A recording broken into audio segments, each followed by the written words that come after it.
They patrol the trails before dawn. They answer calls that never get reported. They see things deep in those woods, things that don't belong to any world we know. Every shift, something watches back. Welcome, everyone. So glad you're here with us tonight. Drop a comment and tell me, where in the world are you watching from right now? And what time is it where you are? Because wherever you are, I hope you're not alone. Now, let's begin. My name is Robert Johnson, and for the past 8 years I've worked as a ranger for the Quabbin Reservoir Management Area in central Massachusetts. That's the official title anyway.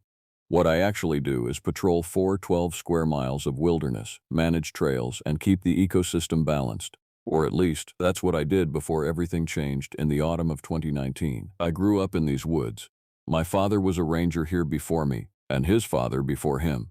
3 generations of Johnson men watching over this land. So when the hiring committee interviewed me in the summer of 2016, sitting in their fluorescent-lit office, I knew every stream bed, every ridgeline, every hidden path through the forest. I could have drawn the map of this place from memory. The interview was short. 15 minutes with Michael Brown, the district supervisor, and that was it. He barely looked up from my application. "You know the territory?" he asked. "Better than I know my own face," I said. "Good.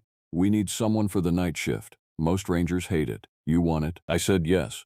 Of course I said yes. The night shift meant solitude, meant the forest in its truest form, when the tourists and day hikers went home and the real wilderness emerged. I didn't understand then that I was volunteering for something far darker than isolation. The first 3 years were exactly what I expected. Beautiful, lonely, and routine. I'd start my shift at sunset, drive the maintenance roads, check the observation points, make sure no one had left fires unattended or dumped anything illegal at the boat ramps. I'd see deer, foxes, the occasional black bear fishing in the shallows. In winter, I'd check for poaching activity. In summer, I'd patrol the trails after dark, making sure kids weren't using remote parking areas for dangerous behavior. The pay was decent, the work was honest, and the nights were mine. Williams, that's James Williams, the maintenance manager, used to joke about it. "Johnson, you're going to go nuts out there," he'd say, leaning against his truck with a can of Bud Light. 8 hours of pure darkness, alone with your thoughts. That'll drive any man crazy. Better than going crazy with people, I'd tell him. He'd laugh, and we'd talk about the upcoming winter, or whether the reservoir needed dredging, or some other mundane concern of the job. Normal conversations between normal men. I wish I could go back to those conversations, back to when the scariest thing I worried about was a bear getting aggressive with campers. But things changed in the fall of 2019, October to be exact. The same month my father had died, 17 years prior. I've never believed in omens, my mother's superstitions. But looking back, I can't help wondering if something about that date, that season, opened a door that should have stayed closed. The first sign came on a Thursday night. I remember the date clearly, October 3rd. It was a crisp autumn evening, the kind where the air smells like dying leaves and cold stone. The reservoir was calm, mirror still, reflecting the stars with perfect clarity. I was driving the Eastern Shore Road, heading toward the spillway, when I noticed something on the trailhead near Goodenough Dike, a vehicle that wasn't unusual in itself. Hikers sometimes parked overnight, though technically they weren't supposed to. But this truck was positioned strangely, pointing into the woods rather than parallel to the road, and the driver's side door was open. I pulled my Ranger vehicle up behind it, lights off, and stepped out.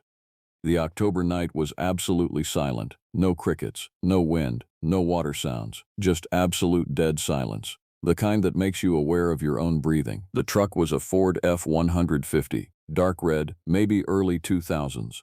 License plate from out of state, Connecticut.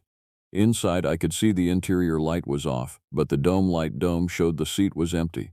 The keys were still in the ignition. "Hello," I called out. "This is the park ranger. Is anyone out here?" No response. I grabbed my flashlight from my vehicle and approached the Ford. The trailhead was for Beaver Lodge Trail, a moderate 3-mile loop. Plenty of people hiked it, but not usually at night, and not usually leaving their truck running with the door open. "Hello?" I tried again. That's when I noticed something that made my stomach tighten. There were scratches on the truck door, deep scratches as if something with very sharp claws had dragged across the metal. The paint was gouged, metal exposed, and from what I could see in the flashlight beam, the scratches looked fresh. I'm trained to stay calm in situations like this. Lost hikers, medical emergencies, occasional hostile behavior, these are all part of the job. But something about those scratches, about the way they curved and overlapped, suggested something I didn't have a protocol for. I called in the discovery to Central Dispatch. Sarah Chen, the evening dispatcher, took my report. "Johnson, you want us to send search and rescue?" she asked. "Not yet. No sign of the hiker. Might be an overnight hike they didn't register. Let me check the trail first." "Copy that. You have your radio?" "Always." I grabbed a heavier flashlight from my truck and stepped onto the trail. The beam cut through the darkness, illuminating the familiar path. I'd walked this trail 100 times in daylight, but at night, everything looks different. Threatening. The trees seemed taller, closer. The darkness between them seemed to have a weight to it. I walked for maybe 20 minutes, calling out occasionally, making noise to ensure any hiker would know someone was coming. Nothing. No response. No sign of a person ever being out there. I was about to turn back when I noticed something unusual. Off to the left of the trail, maybe 30 feet into the woods, there was something white. Something that stood out against the dark undergrowth. I left the marked path and pushed through the brush toward it. It was a shirt. A man's undershirt, cotton, white with red trim, torn significantly with several deep rips that didn't look like normal wear. It was snagged on a low branch about chest height, and when I brought my flashlight closer, I could see dark stains on the fabric. Blood, almost certainly. My training kicked in. I called it in immediately, stayed where I was, and waited for backup. Within 45 minutes, state police arrived with search and rescue personnel. The shirt was bagged as evidence. They brought dogs. What they found by dawn was scattered across the trail and the surrounding woods. A shoe, another piece of clothing, signs of a violent struggle, drag marks leading deeper into the forest, toward the northern boundary of the park, but no body. The police conducted an extensive search over the next 3 days. They brought in helicopters, K-9 units from 3 counties, even called in state police detectives from Worcester, but it was like the forest had simply swallowed whoever had been driving that truck, leaving only fragments behind. The story made the local news. "Missing hiker presumed dead at Quabbin Reservoir," the headlines read.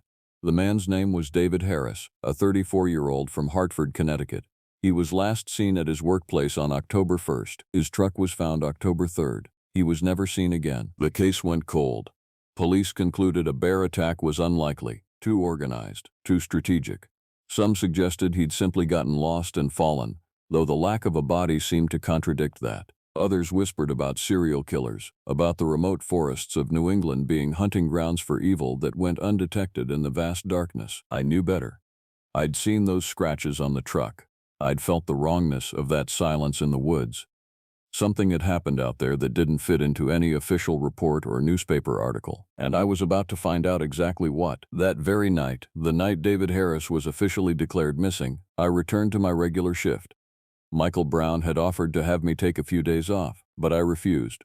My father had taught me that running from the job was how good rangers became bad rangers. You had to face the darkness of the wilderness directly, not hide from it. So I drove my patrol route as I always did. The Goodnoe Dike, the Spillway, the Eastern Shore, the maintenance roads that ran deeper into the forest. Everything seemed normal.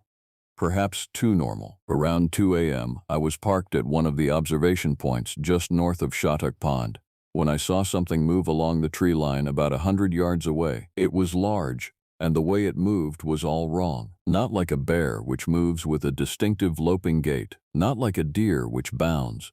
This thing moved in a way I couldn't quite describe, almost insectilo, with movements that seemed to fold in on themselves in ways that shouldn't be possible for a mammal. I grabbed my binoculars and tried to focus on it, but it moved too quickly, disappearing into the woods before I could get a clear look. My heart was pounding. In 8 years of night patrol, I'd never seen anything move like that. Nothing I could identify anyway. I told myself it was probably just an unusual trick of the light, shadows playing across the landscape. My mind seeing predator patterns because I was primed by the Harris disappearance, by that bloody shirt and those scratches on the truck door. But I knew, deep down, that I was lying to myself. Over the next 2 weeks, the incidents escalated. Strange sounds at night, not animal calls I could identify, but something that might have been screaming in the distance. Dead animals arranged in unusual ways. A fox I found with its throat torn open, positioned on one of the main trails like a warning. The other rangers noticed my increased tension. Williams made a joke about it one afternoon in the break room. "Johnson's seeing demons out there at night. The darkness is getting to him." I didn't respond. I just drank my coffee and said nothing. But on October 17th, something happened that made clear this wasn't in my head. I was driving the Western Shore Road around 11 p.m. when I saw a hiker's headlamp in the distance. At night, off-trail. That was dangerous and against regulations. I drove toward where I'd seen the light, found a parking area, and got out. "Hello, park ranger," I called out. "You need to stay on marked trails after dark." The headlamp turned toward me, but there was something wrong with its trajectory. It was moving up and down in a pattern that suggested something much larger than a human. Then it stopped. I waited, flashlight in hand, for the hiker to respond. But there was nothing, just silence, and a headlamp floating in the darkness about 30 yards away. "Hey," I called again. "I need to see some identification." The headlamp suddenly went out. I don't often admit fear. It's not in my nature. But in that moment, standing in the dark forest with nothing but my flashlight, I was afraid. Genuinely, primitively afraid. I waited about 30 seconds, then I got back in my vehicle and called it in. Central Dispatch sent a second ranger, Thompson, to my location. By the time he arrived, whatever I'd seen was long gone. "You sure you saw someone?" Thompson asked. "Positive. A headlamp. Moving wrong though. Too high off the ground." Thompson was a good ranger, experienced but younger than me. Could have been someone on a motorcycle. That trail connects to an old service road. It was a reasonable explanation. I accepted it and moved on, but I was lying to myself, and we both knew it. That night, after Thompson left, I sat in my truck and finally admitted what I'd been denying for 2 weeks. Something was out here, something that didn't appear in any field guide I'd ever read, something that hunted. I should have quit. Any sane person would have, but I didn't. I don't think I could have if I wanted to, because mixed with the fear was something else, a need to know. A need to understand what was stalking these woods. But need would almost cost me my life. By late October, the forest had transformed into something beautiful and terrible. The leaves had turned brilliant colors, crimson, gold, deep orange. But beneath that beauty was the undeniable presence of death, decomposition. The natural cycle accelerating toward winter. I used that as my excuse to push deeper into the wilderness, into the areas where tourists never ventured. I told myself I was checking for signs of illegal activity, poaching, dumping, all legitimate ranger responsibilities. But the truth was simpler and more dangerous. I was hunting the thing that had killed David Harris. I was hunting the thing I'd seen in the dark. Michael Brown started noticing my extended patrols. "Johnson, you're burning through fuel allowances," he said one afternoon in his office. "What's going on?" I considered telling him the truth. But how could I? What would I say? "I think there's a monster in the forest?" They'd put me on medical leave, psychiatric evaluation. My father's legacy would become a joke. "The Harris case," I said instead.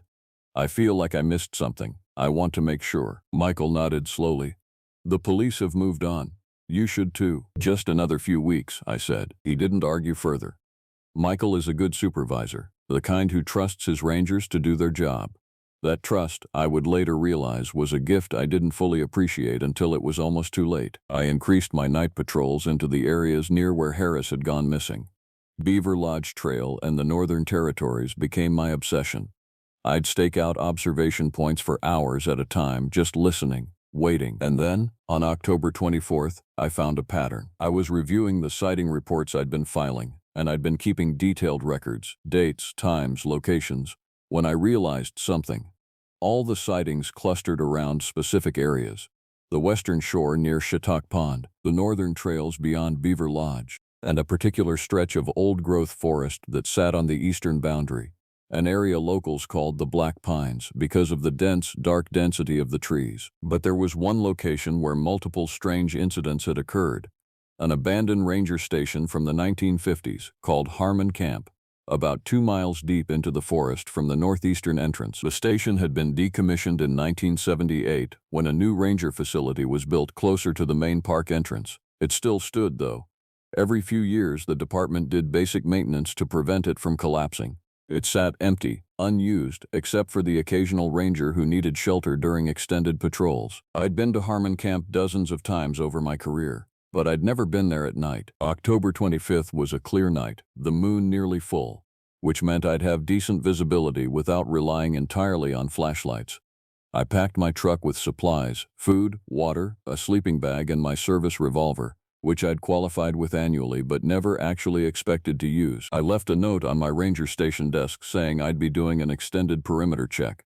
Not technically a lie, just incomplete. The drive to the northeastern entrance took about 40 minutes. From there, it was a 5-mile hike through the woods to Harmon Camp, and I could have done it in the dark. I knew the path that well, but I waited for the moon to rise. The last thing I needed was to break an ankle and go missing myself. Around 10 p.m., I started hiking. The forest at night is not a quiet place, contrary to what people think. There are always sounds. The rustle of small animals, the distant call of owls, the wind through branches. But as I walked deeper into the woods, toward Harmon Camp, those familiar sounds faded. The forest became silent. It took me longer than usual to reach the camp, about 2 hours instead of the typical hour 40, because I was moving cautiously, hyper-aware of every shadow and sound, or non-sound as the case was. Harmon Camp consists of 3 structures. The main ranger station is a small log building, maybe 400 square feet, with a crude kitchen and bunks.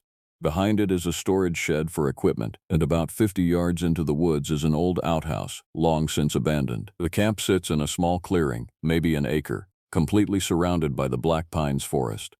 During the day, it feels isolated. At night, it feels like being inside a predator's mouth. I approached carefully, flashlight off, letting my eyes adjust to the moonlight. Everything appeared normal, same as it had during my last daylight visit 2 months previous. The door was still locked. No signs of break-in or animal damage. I unlocked it with my master key and went inside. The smell hit me immediately. An animal had been living here. The scent was wrong, though. Not like bear or fox. Something else. Something that made my hindbrain scream at me to turn around and leave. I forced myself to stay calm and turn on my flashlight. The interior was trashed. Bunks overturned, supplies scattered, and everywhere, and I mean everywhere, were claw marks. Deep gouges in the wood, long parallel scratches that suggested something with multiple sharp appendages had raked across every surface. The same pattern as the scratches on David Harris's truck. I was looking at the lair of whatever had killed him. My breath started coming faster. I forced myself to think clearly. I could call in an investigation team. Michael Brown could send people to examine this place, to set traps, to... That's when I heard the sound outside. It started as a low keening, almost like wind through a crack in the walls. Then it rose in pitch, became something between a scream and a howl. It lasted about 5 seconds, then stopped abruptly. In the silence that followed, I heard something far worse. Footsteps, deliberately slow, circling the cabin. I turned off my flashlight immediately. In the darkness, I was far less visible, but also far less able to see.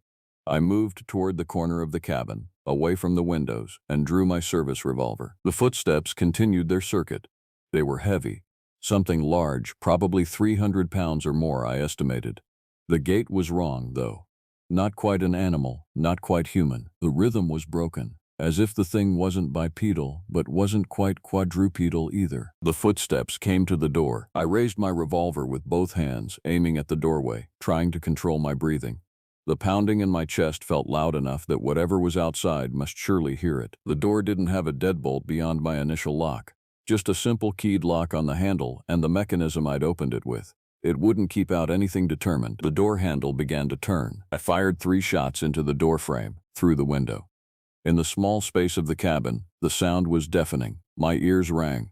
The acrid smell of gunpowder filled the space. There was a scream outside. Not a human scream. Nothing human could make that sound. It was raw, primal, a sound of pain and rage combined into something that didn't fit into any category of animal vocalization I'd ever heard. Then silence. I waited. Every muscle in my body was locked tight. I could taste my own adrenaline, bitter and metallic. 5 minutes passed. 10. No further movement. The thing had left, or at least wasn't actively attacking the cabin anymore. Around midnight, I heard it again. The screaming, the sound of it prowling the perimeter. This time, it was joined by a second voice. I wasn't alone out here. There was more than one of them. I spent the entire night in that cabin, revolver loaded, trying not to think about how many bullets I had left.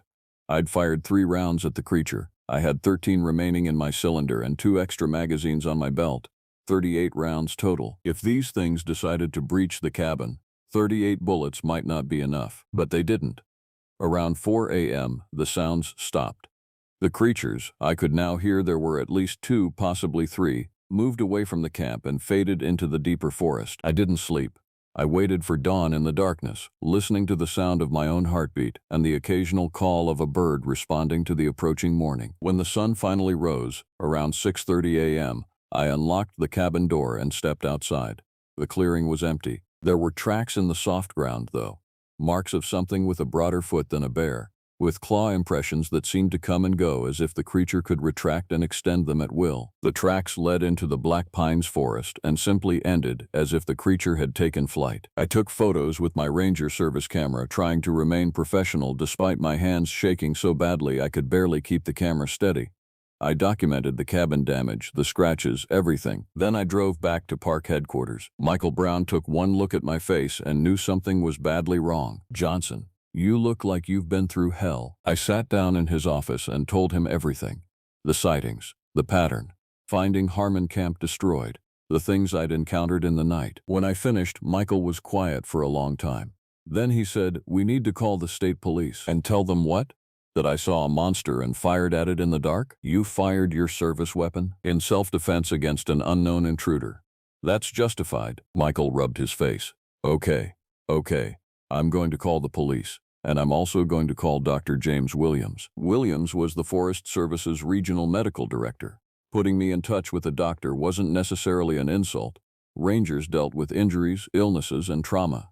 But we both knew there was another implication to the referral. "You think I'm losing my mind," I said. "I think you've been through something traumatic, and I think we need to have professionals evaluate it." I didn't argue. In some way, I was hoping that's exactly what was happening. That the stress of the job, the Harris disappearance, had triggered some kind of break. That the scratches in the cabin and the tracks in the soft ground were explainable by bears or mountain lions or some other animal I simply didn't recognize in the darkness. But I knew better. That night, when I was at home trying to process everything, I did something I'd avoided doing for weeks. I researched the local folklore. The internet is a strange place for a man like me. I'm not particularly tech-savvy, and I've never been one for conspiracy forums or paranormal subreddits. But I opened up my laptop and started searching. "Massachusetts cryptids," I typed into Google. The results weren't particularly illuminating. There were references to Bigfoot, though most Massachusetts Bigfoot sightings were relegated to the western part of the state, the Berkshires. There were stories about black panthers, which don't actually exist in New England but persist in folklore anyway. But then I found something else. A forum post from about 10 years ago, on a paranormal website I'd never heard of. The post was titled, "The Jersey Devil of the North," and it described a creature sighting in the woods near Quabbin Reservoir. The description made my blood run cold. Large bipedal creature, approximately 7 feet tall, dark coloration, with what appeared to be bat-like wings or wing-like appendages. The witness described an unusually long tail and a face that looked wrong, with prominent features that suggested something between a goat and a reptile. Multiple sightings over a 2-year period, all in the Quabbin area. All at night. Attacks on livestock. Evidence of predation on large game animals. The post had been made by a user called ForestKeeper1978. I spent the next several hours digging through that forum, following the thread through various responses and arguments. Some people dismissed it as fiction. Others offered cryptozoological explanations, undiscovered species, genetic throwbacks, etc. One person suggested it was simply a very large bear with some kind of disease affecting its appearance. But the more I read, the more I realized something. The person who'd written that original post had experience with the forest. The details were too specific to be fictional, and they'd written it in 2010, nearly a decade ago. I had to find this person. The forum didn't provide personal information, but a little additional searching turned up what I needed. ForestKeeper1978 had also posted on other sites usually related to environmental issues and wildlife management. In one post from 2012, they'd mentioned being a Forest Service employee based out of a Massachusetts office. Then, in 2015, the posts stopped completely. No activity since. I sat in my living room at 3 a.m., staring at my laptop screen, thinking about someone who'd experienced what I was experiencing and then simply gone silent. Either they'd forgotten about it, moved on, or they were dead. The next morning, I called Michael Brown. "That thing from the cabin," I said.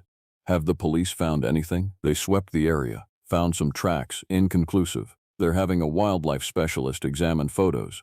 "But Johnson," Michael paused, "you need to take some time off, real time. A week, maybe 2. "I'm fine." "You're not fine. And that's okay. but you need to step back from the night shifts, work days for a while, or take leave. I knew better than to argue further. I agreed to take a week off, knowing I wouldn't actually stay away. That night, I was back in the woods. I drove to the northeastern entrance, packed up supplies, and headed to Harmon Camp once again. This time, I came prepared. I'd purchased some equipment on my own dime, not ranger service equipment. A spotlight, more powerful than my standard flashlight. A camping tent, which I set up in a small clearing about a quarter mile from the cabin, with clear sight lines to the surrounding forest. Tripwires with bell alarms, set in a perimeter around the camp, and I came armed with information. I'd spent the previous day researching the Jersey Devil, the actual folkloric creature from New Jersey, and comparing it to the descriptions I could find of the creature I'd encountered. The Jersey Devil dates back to the 1700s, supposedly the cursed offspring of a woman named Mother Leeds and the devil himself. The creature was described as bipedal, winged, with a forked tail. It had allegedly terrorized New Jersey in 1909, with hundreds of sightings recorded over a 2-week period. Most people dismissed these accounts as mass hysteria, or hoaxes, or misidentifications. I was beginning to think they were very, very real. But if the Jersey Devil was a real creature that had haunted New Jersey for nearly 300 years, why was there one in Massachusetts? And why were there apparently multiple of them? These were the questions I was pondering when I heard the first scream that night. This time, I wasn't in the cabin. I was in my tent, hidden from direct sight in the woods about a quarter mile away. The alarm system I'd set up didn't trip, which meant the creature wasn't approaching from that direction. The screaming was continuous, and it was coming from deeper in the forest. Not an attacking scream, an answering scream. Multiple creatures calling to each other, and in the distance, barely audible over the screaming, was another sound. A human voice, crying out for help. I broke down my camp in less than 2 minutes. Whatever code I was supposed to follow, whatever ranger protocol dictated, it all went out the window the moment I heard another human being in danger. I grabbed my service radio, my rifle, which I'd brought on this trip, chambered with .308 rounds, far more effective than my pistol, and my heavy flashlight. Then I ran toward the sounds. This is where I need to be honest about something. In all the training I'd had as a ranger, no one trains you for what you feel the moment you realize you're running into something that could kill you. The fear is there, sure, but it's underneath something else, something older, something coded into us at the most basic level. The need to protect, to rescue, or maybe I was just stupidly brave. Looking back, I'm not sure which. I crashed through the undergrowth, my flashlight sweeping across the dark forest, my rifle ready. The screams grew louder, and I began to hear distinct words. Help! Someone help me! Male voice.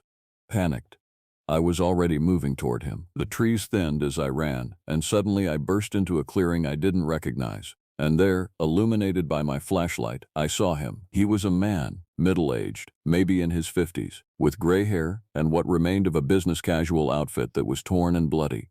He was backed against a massive oak tree, and he was facing one of the creatures. I still don't have adequate words to describe what I saw in that moment. Later, I would read various accounts of the Jersey Devil from historical sources. The creature was variously described as resembling a dragon, a demon, a pterodactyl. But seeing it in person by the light of my flashlight, it defied all those comparisons. It was perhaps 7.5 feet tall, standing upright on 2 muscular hind legs. Its body was covered in what looked like scales or very thick skin, dark gray or black in color. Its front limbs ended in hands with long, articulated fingers that held wicked claws. But it was the upper body that was most disturbing. The creature had what could only be described as wings, or vestigial wings, the webbing thin and bat-like, sprouting from its back and sides. They weren't fully developed enough to fly, at least I didn't think they were, but they gave the thing an additional sense of predatory menace. The face was nightmarish, elongated, with a pronounced jaw and what looked like small horns curving backward from the skull. The eyes were large, dark, with a faint luminescence to them. And the tail, God, the tail, was at least 6 feet long, barbed along its length, and currently raised like a scorpion's stinger. The creature was hissing at the man, its wings partially extended, and it was only about 10 feet away from him. I didn't think.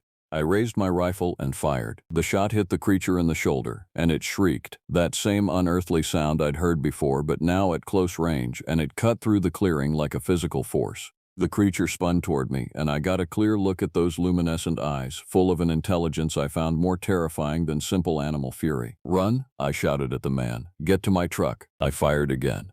The second shot hit the creature in the thigh and it shrieked again, its tail whipping in my direction.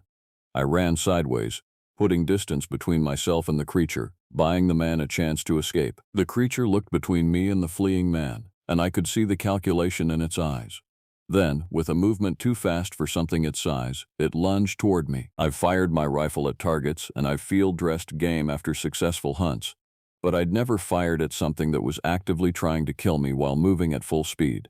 My third shot went high. The fourth caught it in the ribs and it faltered for just a moment, enough time for me to run. I ran toward the clearing's edge, toward where the man had gone, my heart pounding so hard I thought it might burst. Behind me I could hear the creature recovering, hear its claws scratching against stone and tree bark as it pursued. But I had a head start, and I had the advantage of being human, of knowing how to navigate forest without seeing every obstacle in clear detail. The creature was used to hunting prey that didn't fight back. I don't remember the full details of my escape. Most of it is a blur of branches, panic, and the sound of something large and furious crashing through the forest behind me. I remember sliding down a ravine, nearly breaking my ankle, and scrambling up the other side. I remember firing again, blind, just to slow the thing down. And I remember reaching my truck and seeing the man there, already in the passenger seat, his hands bleeding and shaking. I didn't stop to catch my breath. I got the truck started and drove away from that clearing, away from the black pines, heading back toward civilization at a speed that was probably dangerous but that I didn't care about. Only when I'd driven for about 5 miles, well past the boundaries of the Quabbin area and onto the main highway, did I check on the man. "You okay?" I asked. He was staring out the window, his breathing coming in ragged gasps. Is it still coming?" "No. We're on the main road. We're safe." He didn't respond, just continued staring. I took the next exit and pulled into a 24-hour gas station. Under the lights I could see his injuries more clearly. His clothes were torn and bloody, and his arms showed deep cuts, defensive wounds from where he'd tried to protect himself. "We need to get you to a hospital," I said. He finally looked at me. His eyes were wide, pupils dilated with shock and adrenaline. What the hell was that thing?" "I don't know," I said, which was partially true. "But we need to get you to a hospital, and then I need to call the police." His name was Robert Howard, and he was from Boston. He was a tax attorney who had come to the Quabbin area for what he thought would be a peaceful weekend of camping and hiking. He'd parked at one of the access points Saturday morning and had been hiking the trails when he'd made the mistake of wandering off path. "I saw movement in the trees," he explained as I drove him toward the nearest hospital in Worcester. "I thought it was a deer, so I followed it, like an idiot, and then I lost the trail and got turned around. I tried to hike back, but I couldn't find the right way, and then it got dark, and it found you," I finished. "Yes. It came up behind me and I ran. I ran for what felt like hours, and every time I thought I'd lost it, I'd hear it again. And then I found that clearing and I thought maybe I could find a road, maybe I could get help.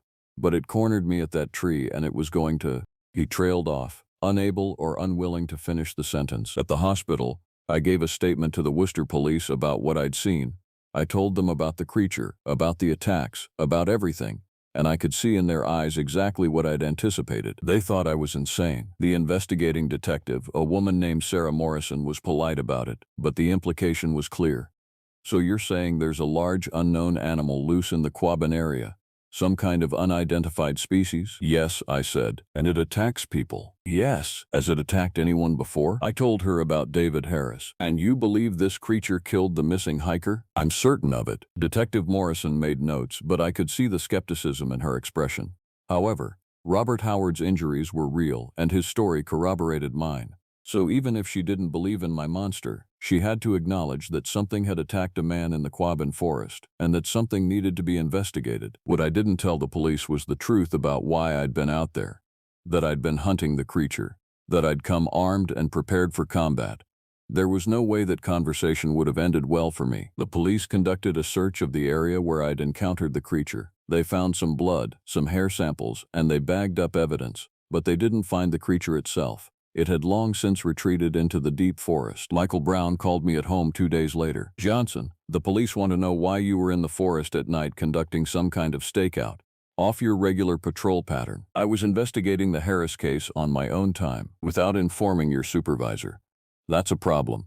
And now we've got police and potentially state wildlife officials descending on the area trying to identify whatever animal attacked Howard. Have they found anything?" "Nothing they can identify. No DNA matches to any known species. The hair samples are inconclusive. Of course they were. The creature didn't exist in any official database. Johnson, I need you to come in and talk to me. In my office. Tomorrow. 9 a.m. Am I fired? I asked. Let's just talk, Michael said, not answering the question, which told me everything I needed to know. I hung up the phone and realized I'd reached an inflection point. My career at the Park Service was probably over. My credibility was in shambles. I'd fired my service weapon without authorization. I'd conducted unauthorized investigations, and I'd made claims about a creature that no one could verify. But I'd also saved a man's life, and I knew, with absolute certainty, that the creature was real. That night, I did something I should have done much earlier. I tried to find the original poster of that forum thread, Forest Keeper 1978. Using public records searches and some basic detective work, I was able to trace the username to an email address. And from that email address, I found a Facebook profile. And from the Facebook profile, I found an obituary. Malcolm Williams had worked for the Forest Service as a ranger and biologist from 1998 to 2015. He had died on March 3, 2015 of acute blood loss due to traumatic injury. He was 37 years old. The obituary gave no details about how he'd died. I called the Forest Service office and asked to speak with anyone who had worked with Malcolm Williams. It took 3 days to track someone down. An older ranger named Tom Peterson, who had retired 2 years prior but was still in the area. You asking about Mal Williams? Tom asked when I called him. Yes. I read some posts he made about creature sightings in the Quabbin area. There was a long pause. Johnson, where are you going with this? I think I've seen the same creature. I need to know what happened to him. Another pause. Then, you need to come by my house. We can't talk about this on the phone. Tom Peterson lived in a small house about 20 miles from the park. When I arrived at his door, I found an older man in his 70s with gray hair and the weathered skin of someone who'd spent 40 years in the sun. He poured me coffee and sat down at his kitchen table, and he told me a story that explained everything I'd been unable to understand. The creature has been here for a long time, Tom told me. How long, we were never exactly sure. But Mal, he did some research. He found historical accounts going back to the 1800s, settlers' journals, Native American oral history, stories about something in the deep forest that preyed on people. Why isn't any of this documented? I asked. Because who would believe it? Back then, people died in the forest all the time. Hunting accidents, exposure, getting lost. Who could prove what killed them? Tom got up and retrieved a folder from a filing cabinet in his office.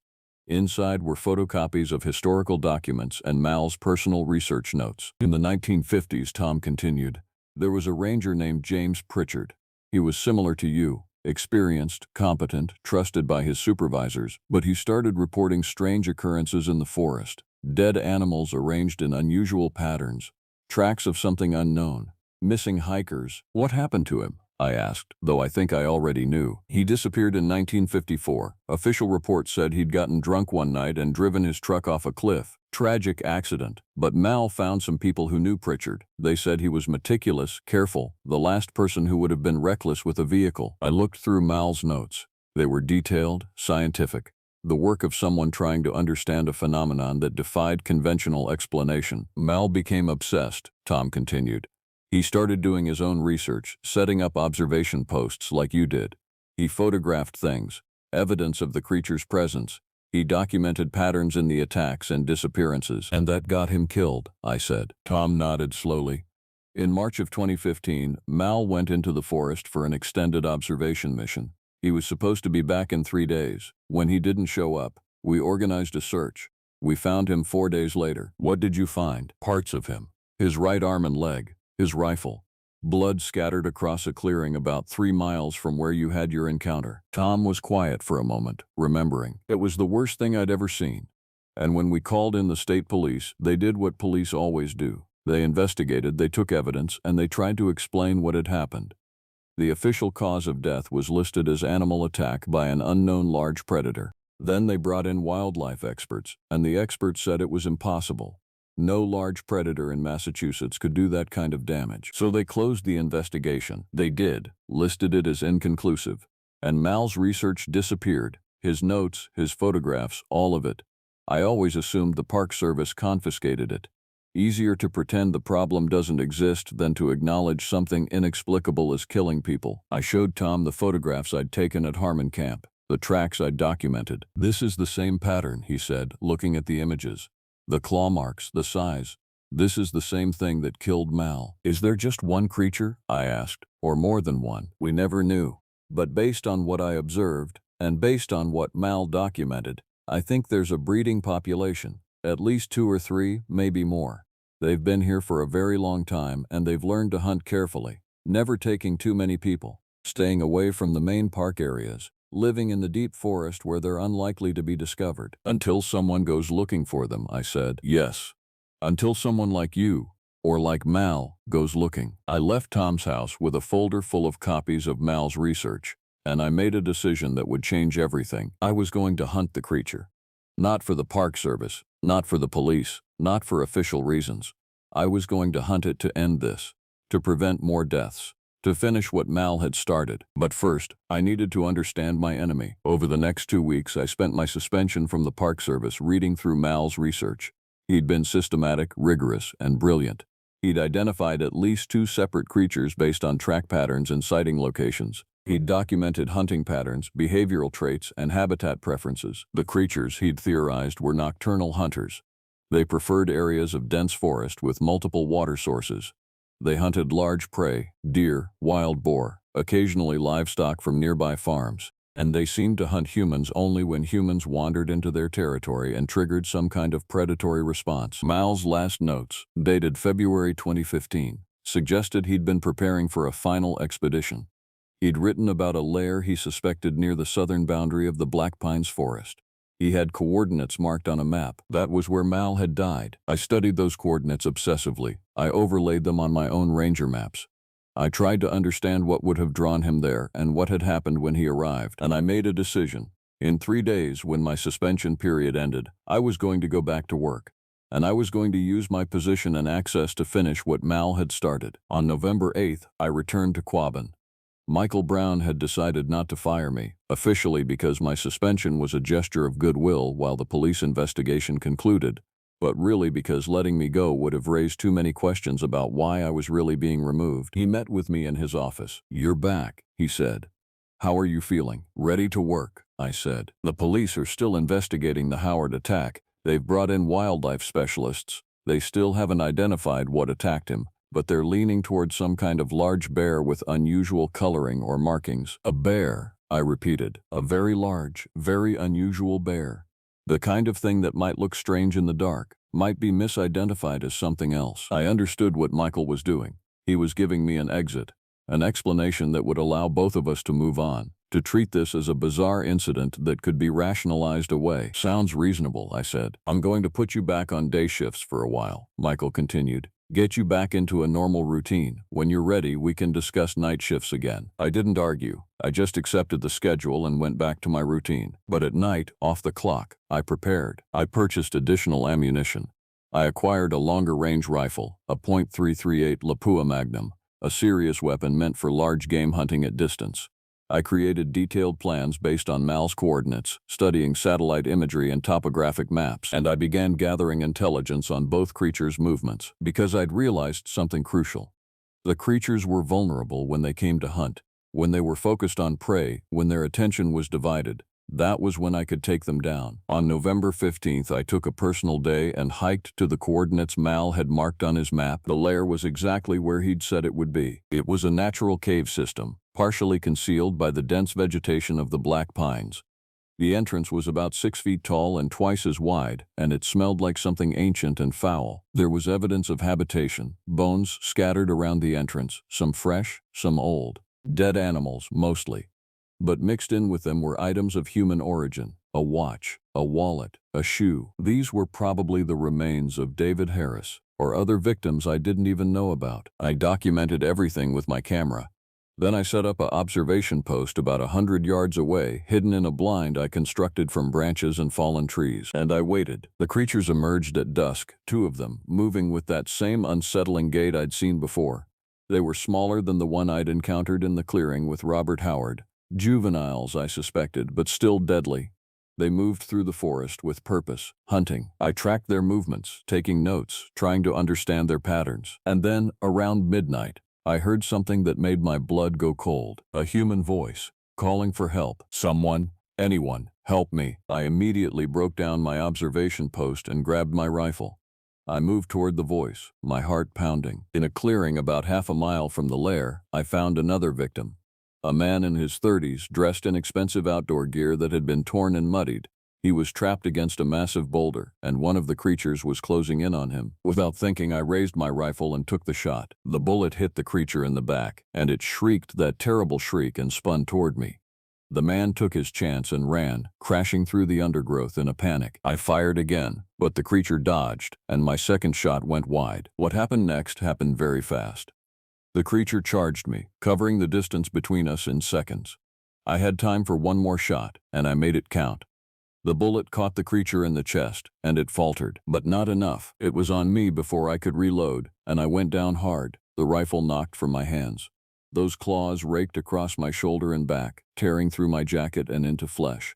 I rolled to the side, drew my service revolver with my right hand, and fired 4 times at point-blank range. The creature shrieked and fell backward, blood pouring from its wounds. I scrambled to my feet, grabbed my rifle, and ran. The creature didn't follow. Either the wounds were too severe or it was retreating to lick them. I didn't stop to find out.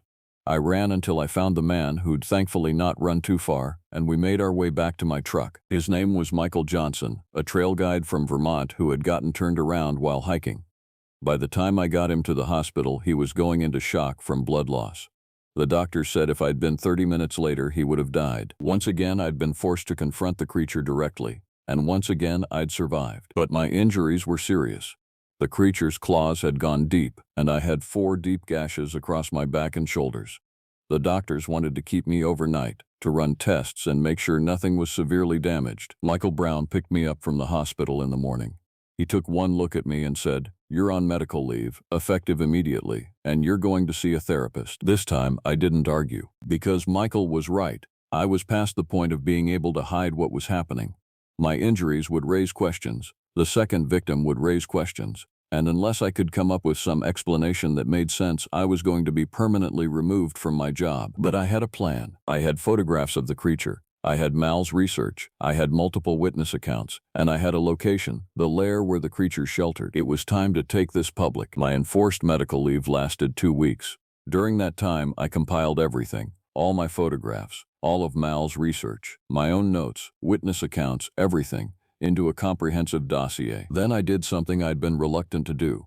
I contacted a journalist. Her name was Catherine Barnes, and she was the investigative reporter for the Boston Globe's regional New England office. I found her email through a mutual connection. Tom Peterson knew someone who knew her, and I reached out with a simple message. "I have evidence of something dangerous happening at Quabbin Reservoir. Multiple deaths. A creature that doesn't match any known species. I think you should investigate." I expected her to delete the email. Instead, she called me within an hour. "What kind of creature?" was the first thing she asked. I told her. All of it. And to her credit, Catherine didn't dismiss me out of hand. She said, "I want to meet you, but I want to bring someone with me." "Who?" "A colleague. Someone I trust. And I want to see all your evidence." We met at a hotel in Worcester, away from the park, away from official scrutiny. Catherine brought her colleague, a man named Samuel Chen, a freelance photographer and wilderness expert who had worked with her on several investigative pieces. I laid out everything on a hotel room table. Photographs, copies of Mal's research, maps, witness statements, the evidence of multiple deaths and disappearances. Catherine and Samuel examined everything carefully. Then Catherine looked up at me and asked, "What do you want to happen with this?" "I want people to know the truth. I want warnings posted. I want the creature hunted properly, before more people die." "And you think the official channels won't do that?" Samuel asked. "I know they won't, because they've known about this for 50 years and they've covered it up. It's easier to dismiss disappearances as hiking accidents than to acknowledge that there's something inexplicable in the forest." Catherine and Samuel exchanged a look. Then Catherine said, "We'll investigate this. We'll talk to the police, to the Park Service, to previous rangers. We'll see what we can confirm." "There's something else you need to know," I said. "The creatures are still active, they're still hunting, and they're getting bolder. Each encounter I've had, they've been closer to populated areas. Eventually, one of them is going to wander onto a farm or into a town. And when that happens, people are going to die. I told them about the lair, and I gave them Mal's coordinates. We're going to need to see this for ourselves, Catherine said. Can you take us there? That's when I should have refused. I should have told them it was too dangerous, that they needed to leave this to the authorities. But I didn't. I was tired of fighting this alone. I wanted witnesses. I wanted people to understand. Yes, I said. But we go during the day with full preparation, and we get out before dusk. 3 days later, Catherine, Samuel, and I hiked to the coordinates Mal had marked. We went early in the morning with serious equipment, and we documented everything we found. The lair was still there. The bones were still scattered around the entrance. We photographed it all. This is real, Catherine said, looking at the evidence. This is actually real. We stayed for maybe 2 hours, long enough to thoroughly document the lair, to photograph the bones and the human artifacts, to collect some physical evidence that Catherine carefully bagged and labeled. Then we left, keeping alert for any sign of the creatures. We didn't see them, but we heard them, in the distance, their screams echoing through the forest. A reminder that they were still out there, still hunting. Over the next month, Catherine and Samuel conducted their investigation.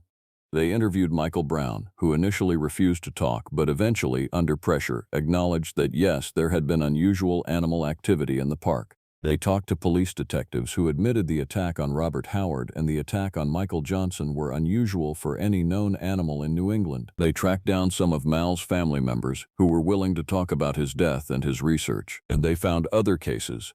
Disappearances in the Quabbin area that had been officially explained but that took on a different meaning when examined in light of the creature theory. On December 1, 2019, the Boston Globe ran the first article, "Mystery Creature Linked to Multiple Deaths at Massachusetts Wilderness Area." The headline read.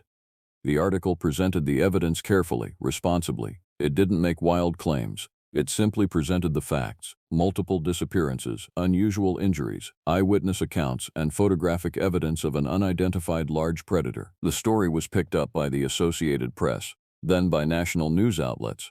By the time Christmas came around, the mystery creature of Quabbin Reservoir was being discussed on cable news, on Reddit, on paranormal forums worldwide. The official response was swift and measured. The state wildlife director held a press conference and stated that, while unusual, the evidence could likely be explained by a large bear, possibly with unusual coloring or a medical condition affecting its appearance. They announced they were increasing patrols in the Quabbin area to protect the public. What they didn't do was hunt the creature. What they didn't do was take it seriously as the threat it actually was. And I realized, in that moment, that public knowledge wasn't going to be enough. That no amount of evidence, no amount of press attention was going to move the bureaucracy fast enough to prevent more deaths. So I decided to take action myself. I'd been gathering intelligence on the creature's movements for months. I had maps, notes, patterns. I knew where they hunted, when they emerged, what territories they claimed, and I had a plan. On December 15th, in the dark before dawn, I hiked back to the lair. This time I wasn't going to observe. I was going to end this. I had my rifle, my ammunition, my pistol, and explosives I'd acquired through contacts I'd made over years of wilderness work. My intention was to collapse the cave entrance, trapping the creatures inside, suffocating them or starving them. But the creatures had other plans. As I approached the lair, moving quietly through the pre-dawn darkness, I found myself facing not 1 or 2 creatures, but 3. The 2 juveniles I'd seen before, and another, the large one, the one I'd encountered in the clearing with Robert Howard. It was even larger than I remembered, possibly 8 feet tall, its wounds from our previous encounter still visible but healed into thick scars. The creatures saw me at the exact moment I saw them. For a moment, we were all frozen, predators and prey locked in a standoff. Then the large creature shrieked, and they came at me. I don't remember all the details of what happened next. My mind tends to block out the most extreme moments of fear and trauma. I remember firing. I remember running. I remember the sensation of claws raking across my leg and my arm. I remember the sound of my rifle firing, again and again, until I ran out of ammunition. And I remember the moment I thought I was going to die. I was backed against a tree, my rifle empty, my revolver empty, my last magazine of ammunition lost somewhere in the chaos. The large creature was closing in, its tail raised like a scorpion stinger, its claws extended. And then, a sound that had nothing to do with the forest. A helicopter. The state police had been conducting aerial patrols of the Quabbin area, a response to the media attention about the creature.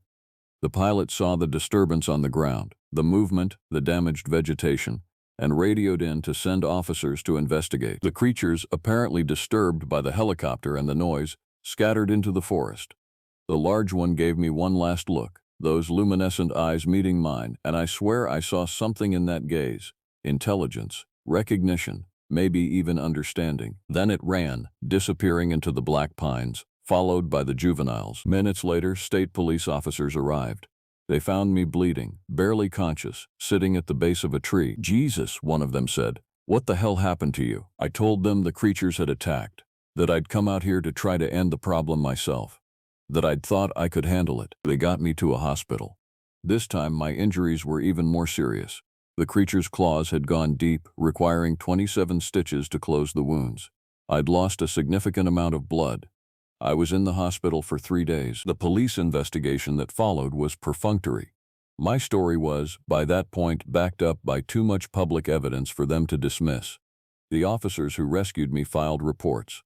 The hospital documented my wounds, and the state wildlife experts were forced to acknowledge that something was definitely wrong in the Quabbin forests. But even with all that, they still couldn't find the creatures to confirm their existence, because the creatures had learned what I was trying to do.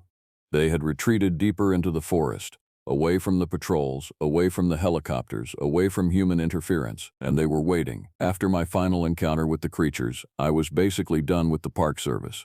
I took a buyout they offered, an early retirement package that was probably more generous than it should have been because they wanted me gone, wanted the embarrassment of the whole situation to disappear. The forest didn't forget though, and neither did the creatures. Over the next 6 months there were occasional sightings.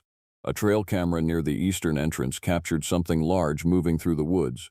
The footage was blurry, inconclusive, but the shape, the size, the way it moved, it was them. A farmer reported finding one of his pigs killed in a manner consistent with the creature attacks. A hiker reported seeing something unusual in the forest at dusk but couldn't provide any clear details. The attention faded. The media moved on to other stories.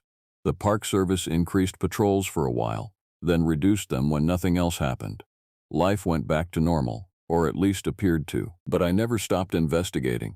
I spent the following months researching cryptid sightings, folklore creatures, anything that might give me a clue to what the creatures were. And then I found something. In a digitized archive of historical records from the Massachusetts Historical Society, I found a journal entry from 1847, written by a man named Jonathan Whitley, who had been a farmer near the edge of what would become Quabbin. The entry, dated October 15th, read, "Tonight, my son Thomas discovered the remains of 3 sheep in our north pasture. They were mutilated in a manner most foul. No animal known to these woods could have done such a thing. The claw marks are too large, too deep. The manner of death suggests something with a fury beyond that of a normal predator. The local native people, when questioned, only shake their heads and speak of the old things that live in the deep forest.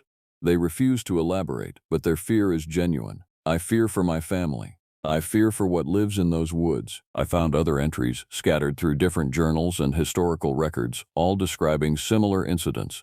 A pattern that stretched back centuries. What were these creatures? Where had they come from? Were they natural to North America, some species that had never been fully documented? Or were they something else?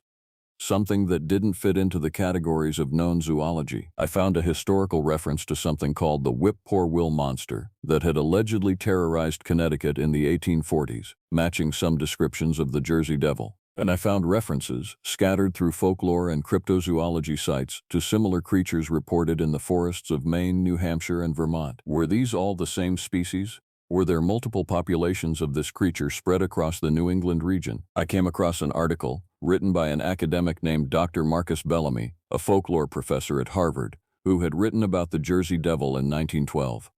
The article, titled "The Reality of Medieval Bestiaries, Does the Devil Exist?" explored the possibility that creatures described in medieval texts and folklore might be based on actual animals that existed in earlier time periods. I tracked down Dr. Bellamy's surviving papers, now archived at Harvard's Houghton Library, and in those papers I found something extraordinary. Bellamy had theorized, based on skeletal remains he'd examined, that the Jersey Devil might be a surviving species from the Pleistocene era, a creature that should have gone extinct with the Ice Age but somehow survived in isolated pockets in the deep forests of North America. He described it as being similar in some ways to pterosaurs, the flying reptiles of prehistoric times. but adapted for ground-based predation.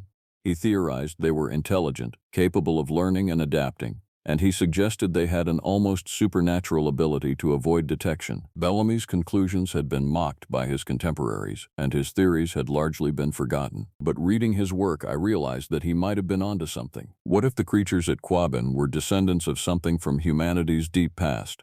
What if they were the source of the devil folklore, the demons of human superstition, the reason ancient peoples feared the darkness? And what if, in our modern age of constant surveillance and scientific documentation, we'd simply gotten better at pushing them into the margins, at denying their existence? I spent months theorizing, researching, trying to understand, but ultimately the truth was that I didn't know.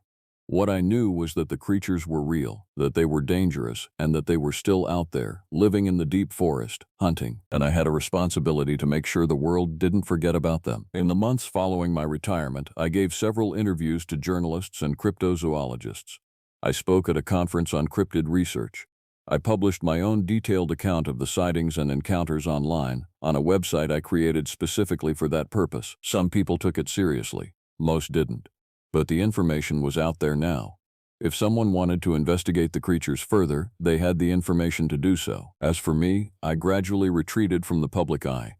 I got a job as a hunting guide in the private forests of central Massachusetts, work that allowed me to stay in the landscape I understood, to continue my research in a low-profile way. And I continued to hear reports from hunters and outdoors people about unusual sightings, tracks that didn't match any known animal, sounds at night that resembled no creature anyone could identify, evidence that the creatures were still active, still hunting, still existing in the margins of human civilization. In 2021, Tom Peterson passed away peacefully in his sleep.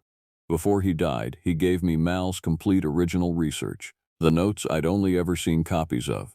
And in those notes, I found something I'd never seen before. Mal's final entry, written the day before he disappeared. It read, "I've come to understand that these creatures are not something to be conquered or defeated. They are part of this land, as much as the trees and the mountains and the water.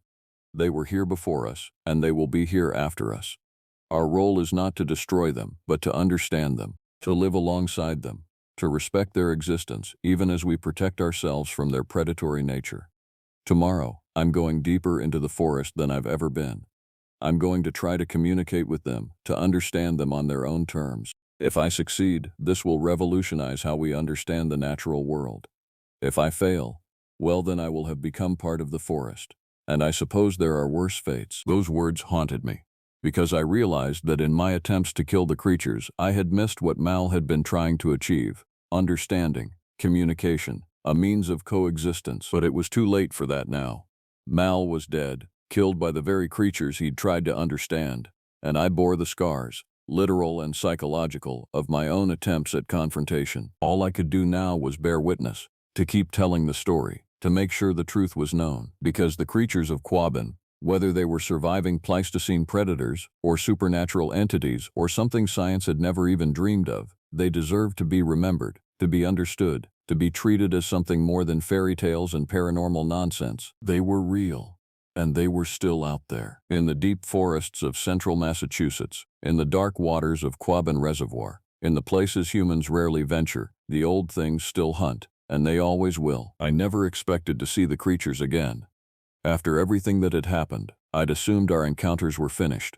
The creatures had learned what I was trying to do, to kill them, to trap them, to end their existence. They had adapted, retreated deeper into the wilderness, away from human interference. But in the winter of 2022, 3 years after my final encounter at the lair, something unexpected happened. I was hunting, legitimately hunting, as part of my job guiding clients in a private forest about 15 miles from Quabbin.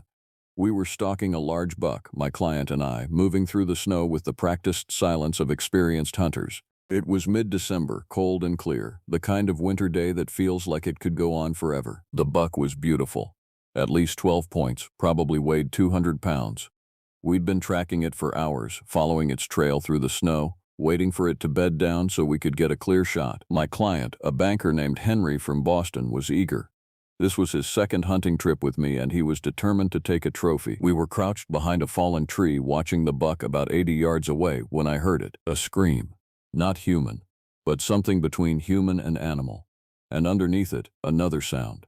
The sound of something large moving through the forest. The buck heard it too. It bolted, crashing through the undergrowth, fleeing in the direction of the sound. "What the hell was that?" Henry whispered. "Bear," I lied. "Protecting a kill. We need to leave, now." I grabbed my rifle and started moving deeper into the forest, away from the sound. Henry followed, trusting me implicitly. That was the thing about guide work. The client trusts your judgment completely. They have to. But we didn't move fast enough. The creature emerged from the tree line about 100 yards away, moving perpendicular to our path. It didn't seem to have noticed us yet. It was pursuing the buck, and it was different from how I remembered it. Smaller, less scarred, and moving with a strange kind of deliberation, almost like it was showing off, demonstrating its prowess to something. That's when I realized there was a second creature. This one smaller still, maybe 6 feet tall, watching from the tree line. A juvenile, being taught to hunt. The large creature brought down the buck with a coordinated motion that was almost balletic in its violence. And the smaller creature watched, learning. "Jesus Christ," Henry breathed beside me. I put my hand up to keep him quiet. If we were very still, very silent, maybe the creatures would finish their kill and move on. But the universe rarely allows for such mercy. Henry's phone buzzed. In the silent forest, it might as well have been a gunshot, a text message notification. Just a small electronic chirp, but it was enough. The large creature's head came up, and those luminescent eyes scanned the forest until they found us. For a moment, no one moved. The creature, the juvenile, my client, and me, all frozen in the winter air. Then the large creature did something I'd never seen before. It made a sound, not a scream or a shriek, but something almost purposeful, something that sounded almost like language, a series of clicks and trills and subsonic rumbles that I could feel in my chest. The juvenile turned and looked at us as well. "We need to run," Henry whispered. "No," I said. "We don't run. Stay very still." But Henry panicked. He turned and bolted, crashing through the snow like a deer. The large creature immediately gave chase. I watched in horror as Henry ran through the forest, my client, my responsibility, fleeing from a predator that was both faster and smarter than him. He was screaming now, that primal scream of terror that all animals make when the hunter becomes the hunted. The creature caught him about 50 yards away. I heard the impact, heard the sounds that followed. Then silence. I stood alone in the forest with the juvenile creature which had not moved, which was still watching me with those strange luminous eyes. For what felt like an eternity, we stared at each other. Then the juvenile made a sound, similar to the large creature's call, but higher pitched, simpler. And slowly, deliberately, it turned and walked away, disappearing back into the forest. A moment later, the large creature emerged from the woods where I'd last seen Henry. Its jaws and front claws were dark with blood. It looked at me, and something happened that I still can't fully explain. It was as if the creature and I had a moment of perfect understanding. I was a hunter, just like it was. I understood predation, understood death, understood the cycle of violence that allowed one creature to survive by taking the life of another. The creature acknowledged this. It nodded, actually nodded, as if we had some kind of agreement, and then it walked away, following the juvenile back into the deep forest. I waited about 15 minutes, making sure they were truly gone. Then I made my way back to where Henry's body lay. What I found was, I'm not going to describe it in detail. Suffice it to say that the creatures had been thorough. I called the police. I reported that my client had been attacked by what I described as a large bear and that he'd been killed. And this time, when the police arrived and I told them my story, I didn't embellish. I didn't mention the creatures. I kept it simple. The state wildlife officials investigated. They found blood, found evidence of predation. They brought in tracking dogs and search teams, and they found nothing that could definitively be identified as the creature. The official report attributed Henry's death to a black bear attack, estimated to be approximately 400+ pounds. Unusually large for the region, possibly diseased, definitely dangerous. There was a hunt for the bear. Trappers were brought in. Trail cameras were set up. But in the end, nothing came of it. The bear, as they insisted on calling the creature, was never found. Henry's body was returned to his family. I was cleared of any wrongdoing. And the incident became just another wilderness tragedy, a cautionary tale about the dangers of hunting in remote areas. But I knew the truth, and I understood something in that moment that changed everything. The creatures were not mindless. They were not simple predators operating on pure instinct. They were intelligent, they had language, they had social structures, they had knowledge that passed from parent to child, the way all intelligent species pass knowledge. And they had given me a warning. The nod, the acknowledgement, the deliberate choice to let me live. It meant something. It was a message. Stop hunting us, and we'll stop hunting you. Or maybe it meant, we don't want your interference. We understand you now, and we're giving you one last chance to walk away. In the aftermath of Henry's death, I did walk away. I quit my job as a hunting guide. I moved away from Massachusetts to a small town in upstate New York where I got a quiet job working in a visitor center for a state park. I stopped investigating the creatures. I stopped talking to journalists. I stopped telling anyone the truth because I had come to understand something that Mal had probably understood before he died and what had cost him his life. These creatures had been in North America longer than humans had. They had survived ice ages and environmental changes. They had evolved intelligence and language. They had adapted to hunting in a world that had gradually pushed them into the margins, that had encroached on their territory with roads and dams and human development. And they were still here, still hunting, still surviving. We had a choice. We could continue trying to kill them, to drive them to extinction, to erase them from the map as we had erased so many other species, or we could learn to live alongside them, to respect their right to exist even as we protected ourselves and our loved ones from their predatory nature. Mal had tried to make that choice, and it had killed him. Maybe I was a coward for choosing the safe path. Maybe Mal was a hero for choosing understanding over self-preservation. But I know this. The creatures are still out there, in Quabbin, and probably in other deep forests across New England. They're still hunting.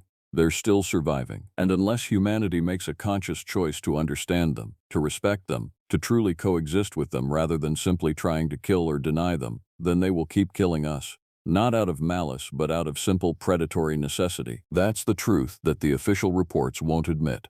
That's what the wildlife experts won't say. That's what the media refuses to explore in any serious way. In the deep forests of Massachusetts, in the dark waters of Quabbin Reservoir, something old is still hunting, and it's waiting to see if we're smart enough to understand. I'm writing this in 2024. 5 years have passed since I first heard that scream in the October darkness. 5 years since I realized that the comfortable reality I'd been living in was not the complete picture. I'm 48 years old now. I still work at the park visitor center, a quiet job that keeps me close to nature without requiring me to hunt in it. I live alone. I don't date. I don't really have close friends anymore. Most people who knew me from before understand that something changed, but they don't know what. The ones who do know the full story either think I'm insane or they're afraid of me. Catherine Barnes, the journalist who first helped bring the story public, reached out to me a year ago asking if I wanted to do a follow-up piece. I declined. The creatures don't need publicity anymore. They need to be left alone. The Quabbin area has settled back into its normal routine. Tourists hike the trails, unaware of what hunts in the deeper parts of the forest. Hunters come in the fall and take deer and occasionally larger game. The ranger service still operates, probably more vigilant now than they were before, but also probably not vigilant enough. And the creatures continue their existence, hidden from human sight, adapted to the margins of our civilization. I've made a decision. I'm recording this account, writing it down, putting it into the world as clearly and truthfully as I can. I'm doing it not because I expect anyone to believe it, but because someone should have a complete record of what happened. Someone should know the truth, even if the truth is inconvenient. There are people who would say I should have continued trying to kill the creatures, that my responsibility was to eliminate a threat to human safety. But I've come to understand that humans aren't the only intelligence on this planet. We're not the only creatures with a right to exist. If I had to pick one thing I've learned from all of this, from the sightings, the encounters, the wounds, both physical and psychological, it's that the world is far more complex and far more wonderful and far more terrible than the official narratives allow for. There are things that exist that science can't explain. There are creatures that are intelligent in ways we don't fully understand. And there are parts of the natural world that are genuinely dangerous to humans, not because the creatures are evil, but because we have fundamentally different ecological niches and different survival needs. The creatures of Quabbin are not monsters, they're not demons, they're not supernatural beings sent to plague humanity. They're just predators, highly intelligent, highly evolved predators that have adapted to survive in a world that has increasingly pushed them out. And if humanity is going to survive and thrive on this planet, we're going to have to figure out how to share space with creatures like them. That's the final lesson. The one that Mal learned and that cost him his life. The one that I'm hopefully learning before it costs me mine. I was a ranger for 8 years. I was a hunter for even longer than that. I know what it means to enter the wilderness with respect, with preparation, with an understanding that you are not the apex of the food chain, that nature doesn't care about your position in society or your level of education. The creatures of Quabbin taught me something else.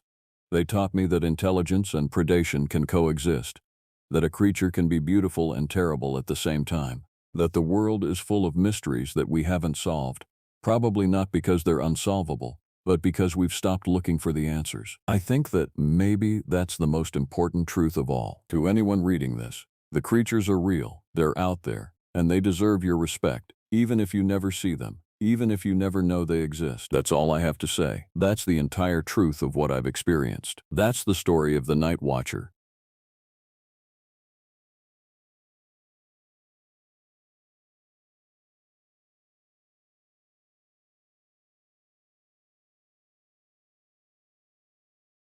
My name is James Smith. I am 45 years old.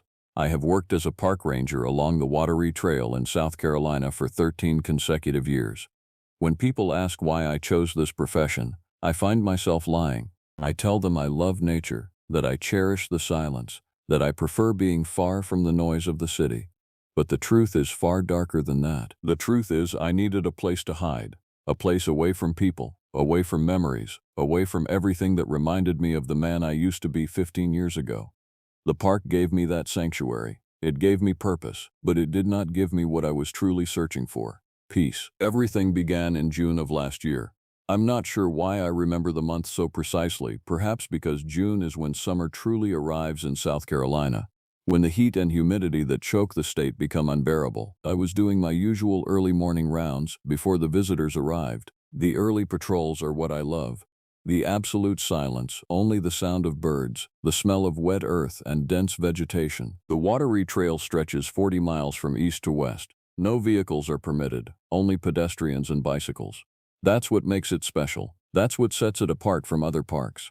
It feels impossibly remote from the civilized world, even though it's only 30 miles from Charleston. On that morning, I was near the eastern lake, away from the main paths. I was checking some warning signs that needed repair. The weather had been strange that year. Many trees had fallen, and the trails required constant maintenance. The morning was unnaturally quiet. No chicks, no bats, not even the rustling of leaves. Only the sound of my footsteps on the wet ground. I saw the footprints first. There was something around the lake I had never seen before. Tracks that were deeply strange, far too large. I initially thought they might be from one of the park's larger residents. South Carolina has bears, has deer, has wild boar. But these prints resembled nothing I had ever seen. They were in the shape of a human foot, but much larger. Fingers that were impossibly long, pressed deep into the mud, as if the weight behind them was enormous. I stopped and stared intently.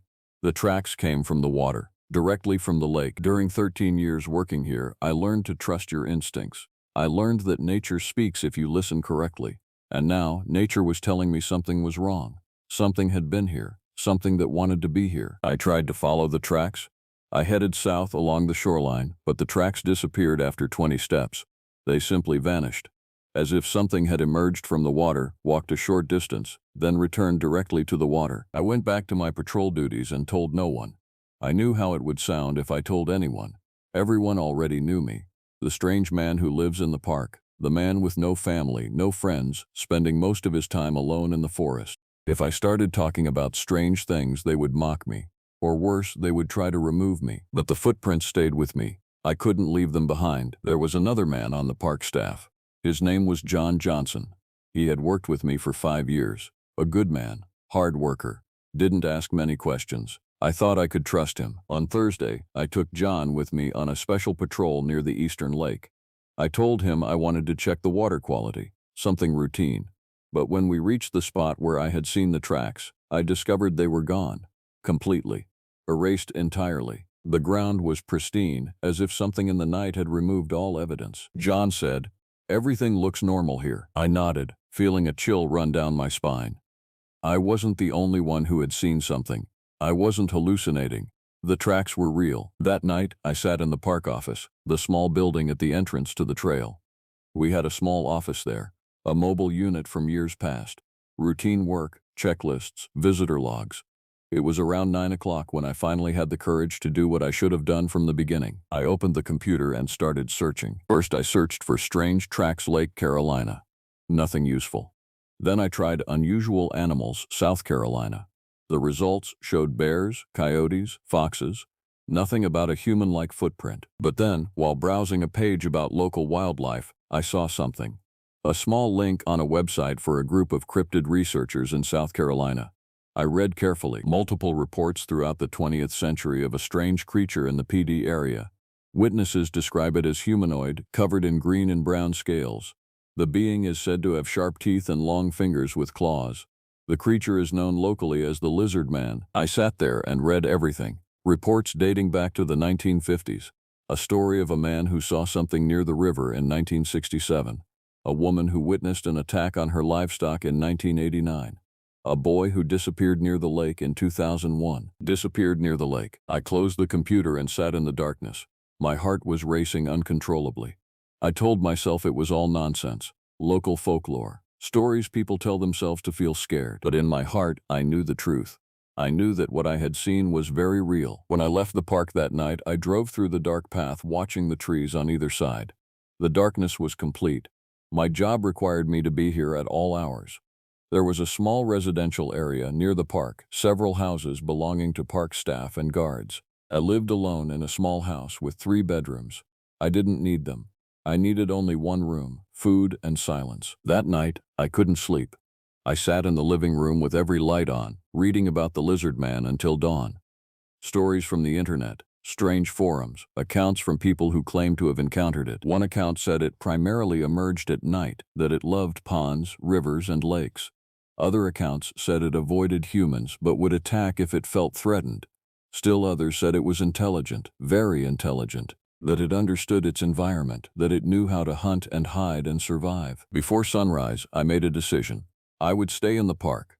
I would discover the truth, and I would do it alone. July was a long month. I started a new routine, though I didn't write about it. It lived in my mind only, in every second of every hour. The park began to feel different. Things that normally seemed peaceful and beautiful now seemed unsafe. The shadows between trees became places where something could hide. The sound of wind through leaves began to sound like breathing. I began going out every evening after John left. I took a powerful flashlight, a small backpack, and walked through the side trails, away from where tourists ventured. I was searching for new tracks, for any evidence. In the first week of July, I found something. It was about a mile from the lake, near a thick area of reeds, animal bones. At first, I thought they were from a deer, but when I examined them closely, I realized the tissue had been torn in an unusual way. The teeth that made these wounds were very sharp. Sharper than any local animal could make. I put the bones in a plastic bag and took them with me. I decided to show them to Robert Williams. Robert was an old friend who used to work as a park investigator but had retired years ago. He had worked in wildlife management before that. If there was anyone I could trust with this information, it was Robert. I drove to his house in Aiken. Robert lives about an hour away from the park, a small, nice house with a beautiful backyard. When he saw me, his face saddened slightly. He said, "James, I haven't seen you in years. You look terrible." I smiled weakly. "I'm fine. It's been a busy summer." We sat on the back porch and drank coffee. Then I pulled out the bones. When Robert saw them, his face went pale. He picked them up carefully, examined them from every angle. I watched his expression change. He finally said, "Where did you find this?" I told him everything. About the first tracks, about my internet research, about reading the lizard man stories. I waited for him to laugh, to tell me I was crazy. But he didn't. Instead, he said, "I don't entirely believe you. But I've heard reports over the years, mostly from hunters. I never thought they were real. I always assumed they were exaggerated or just rumors." I said, "What do you expect me to do?" Robert thought for a moment. Then he said, "First, I want you to take this seriously. If there is something in the park, something we don't understand or haven't identified, it's a public safety issue. Second, I want you to be careful. If there is a pattern, if something has been happening for weeks or months, there may be a behavioral pattern." I said, "The tracks disappeared. After seeing them the first time, I haven't seen any others." Robert said, "That's because it knows you're looking for it. Something that deliberately hides its tracks is not random, it's intelligent. possibly very intelligent. When I returned to the park that night, I felt a new weight. The fear was real now, not just excitement or curiosity, but pure fear. I started keeping a journal. Everything I saw, heard, or felt, I wrote it down. Even the small things, strange colors of light in the forest, night sounds I couldn't identify, animals that disappeared from certain areas, even the smell. The smell was the most frightening thing. It was a strange odor, strong, animal-like, but different, like something old and wet and decaying. I began smelling it more and more, especially near the water. In mid-July, I decided to stay in the park all night.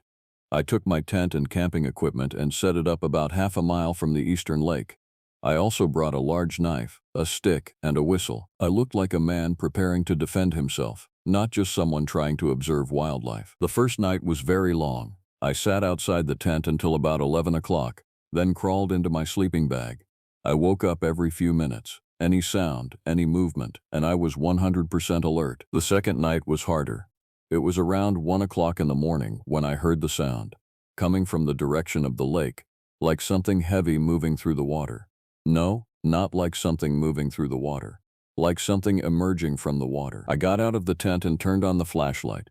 My hands were shaking. I pointed the light toward the sound, but I saw nothing. Just trees, darkness, and black water. I stood there for an hour. I heard nothing else.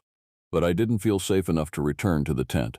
I slept in the open air, next to the tent, my knife in one hand and my whistle in the other. When the sun rose, my courage returned. I cleaned up my camp and headed to the lake area. I searched for footprints. I found them. Not on the beach this time, but in the soft earth near the tent. Multiple sets of footprints. There were 3 different groups, each one pointing in a different direction. Fear became something different now. No longer a question of is it real, but how many are there? I spent the following days tracking every print I could find. I used clay and sand and soft earth as a record. Every new foot I saw, I measured and documented. There were at least 3 different sizes. 1 large creature, 2 smaller ones, perhaps young, or perhaps something else entirely. I was beginning to understand what was happening. They were watching me. They knew I was here, and they were curious. In late July, I received a visit from Michael Brown. Michael is an inspector for the State Parks Department. He visits us about 4 times a year to check on things.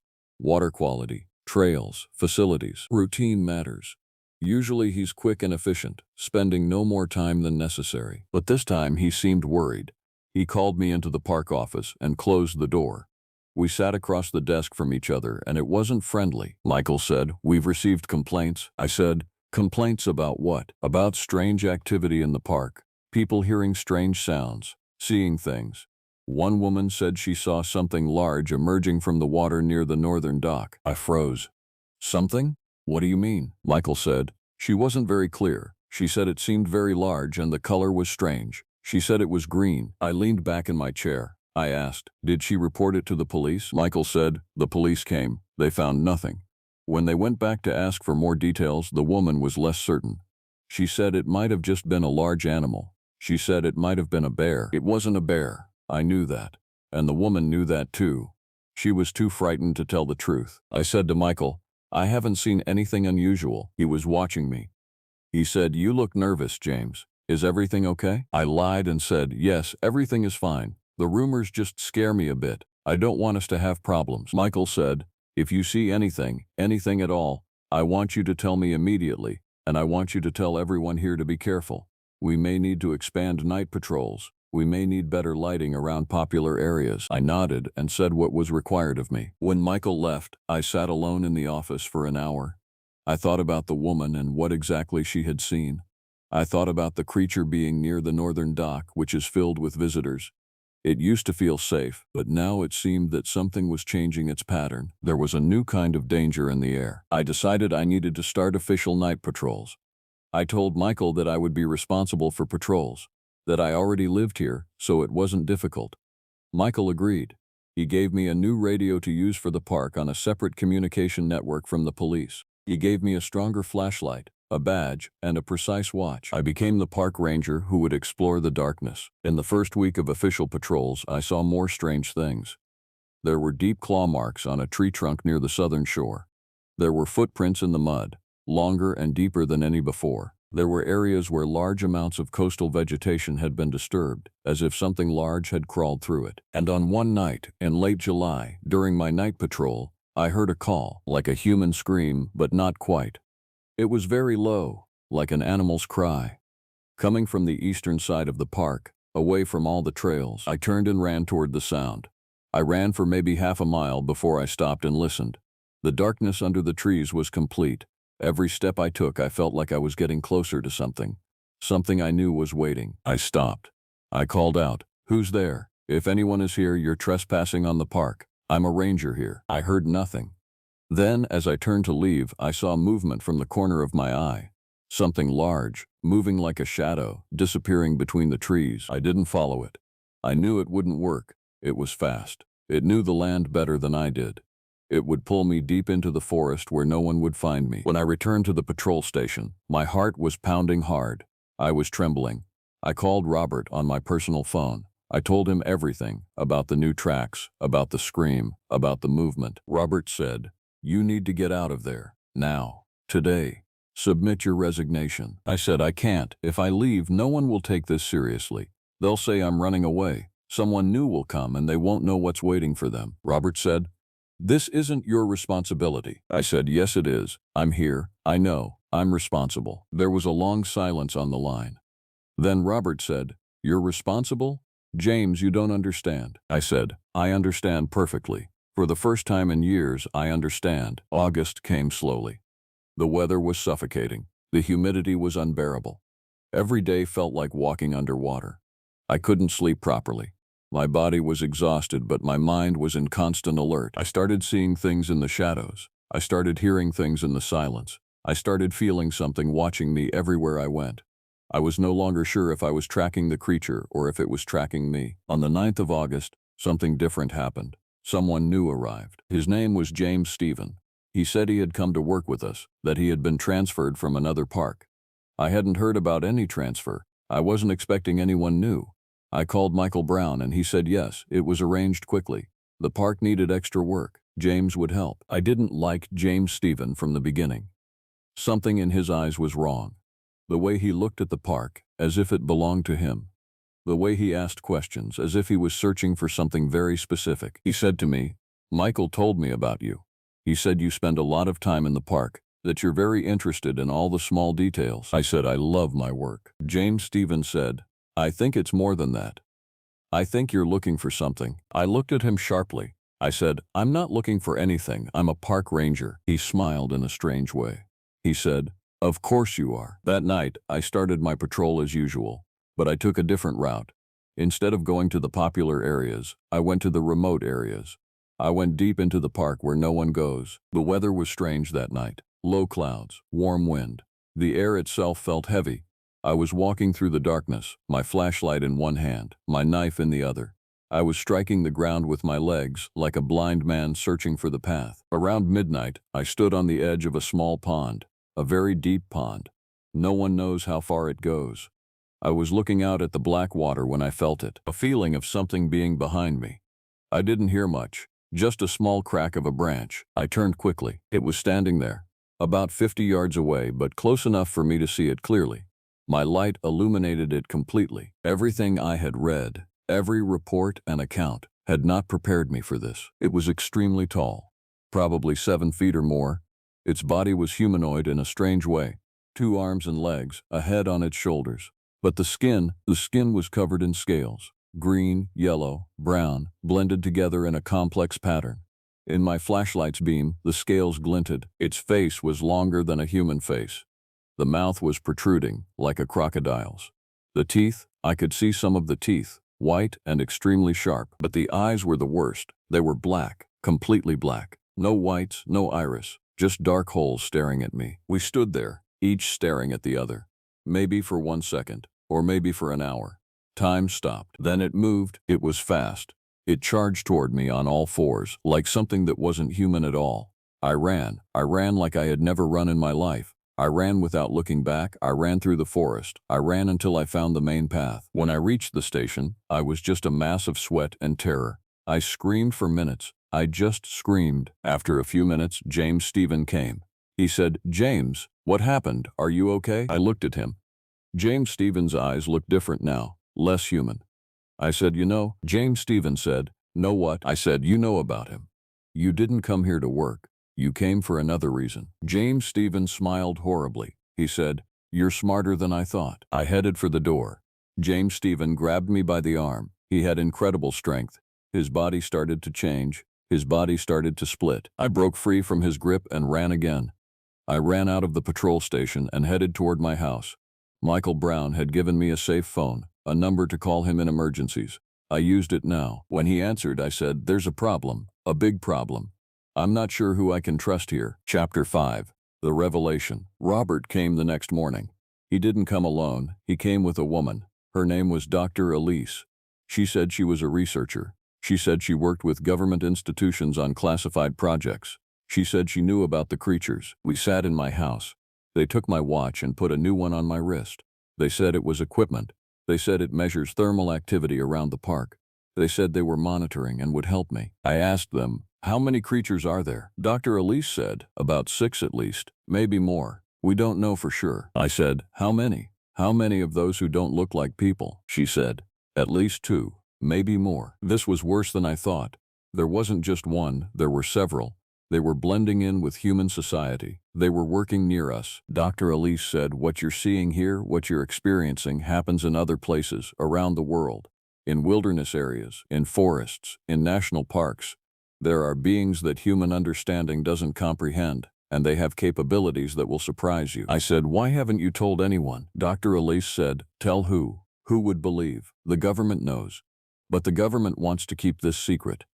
The panic that would happen if people knew, the government can't handle it. Robert said, don't tell anyone, don't say anything. If you tell anyone, they will come for you. And the government doesn't want any witnesses. I said, what do I do about James Stevens? Dr. Elise said, let him do what he wants. Keep your distance. If he asks you about something, don't tell him anything. He already knows we're here. There will be a confrontation. But there was no confrontation. I spent the following days in relative peace. I didn't see James Stevens. In fact, he didn't come to work. They said at the station that he left the park. He returned to wherever he came from. During this time, Dr. Elise gave me instructions. She said the creatures wouldn't usually attack humans directly, but they would defend themselves if they felt threatened. She said I had 2 options. I could leave the park, or I could learn to coexist with them. I chose to coexist with them. Dr. Elise said there will be a boundary point. You'll discover it yourself. There are places in the park where you can go, and there are places where you can't. Respect the lines, and they will respect you. I started testing this. I started gradually approaching the areas where I had seen tracks, but I didn't cross the line. When I felt the presence of one of the creatures, I stopped. I waited. I gave it space, and gradually the creatures stopped hiding. In mid-August, I saw the small one for the first time. It was near the pond, in the soft light of dusk. Very small, maybe 4 feet tall from head to toe.